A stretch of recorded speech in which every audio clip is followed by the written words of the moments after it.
है किसी गांव में बंटी नाम का एक आदमी रहता था। बंटी बहुत गरीब था। उसकी एक बीवी और एक बेटा था। बंटी गरीब जरूर था लेकिन वो बहुत अच्छा इंसान था और उसी की तरह उसका बेटा भी बहुत नेक और अच्छा था। ये लोग मुश्किल से अपना गुजारा करते थे। एक दिन उसकी बीवी ने कहा, अरे सुनते हो, घर में कुछ नहीं है खाने को, सब सामान ही खत्म हो गया है। अरे बेगम अब सब्र करो, मैं मजदूरी करने जाता हूँ, तुम दुआ करना कुछ पैसे मिल जाएं, फिर कुछ खाने के लिए लेकर आता हूँ। उनकी गुर्बत का ये आलम था कि 2 वक्त की रोटी भी मुश्किल से ही पूरी होती थी। एक दिन बंटी का बेटा घर से बाहर जा रहा था कि उसके सामने एक बुजुर्ग आदमी आया और कहा, बेटा मैं बहुत थका हुआ हूँ, थोड़ा आराम करना चाहता हूँ, क्या तुम मेरी मदद कर सकते हो? ये सुनकर बच्चा बोला, जी बाबा जी क्यों नहीं, आप हमारे घर आ जाओ, वहाँ आराम कर लो, मुझे खुशी होगी कि मैं भी किसी के काम आऊँ। ये सुनकर बुजुर्ग बहुत खुश हुआ और बच्चे के साथ उनके घर आ गया और आराम करने के लिए लेट गया।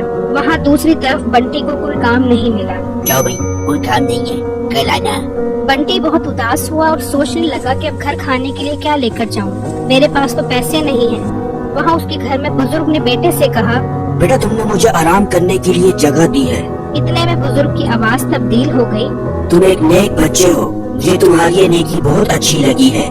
ये मेरी लाठी अपने पास रखो, तुम जो खाना इससे मांगोगे वो तुम्हें मिल जाएगा। बच्चे ने बुजुर्ग से वो लाठी ले ली और फिर बुजुर्ग गायब हो गया।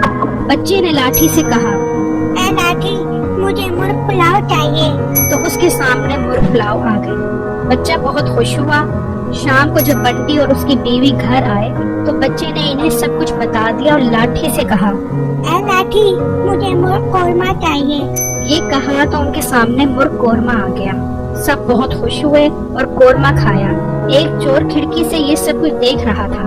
अगले दिन जब सब घर से बाहर गए तो चोर घर में आया और लाठी को उठाकर ले गया और अपने चोर दोस्तों से कहा, अरे मेरे हाथ में ये लाठी आई है, इसे जो खाना मांगो वो मिलता है, चलो सब मांगो।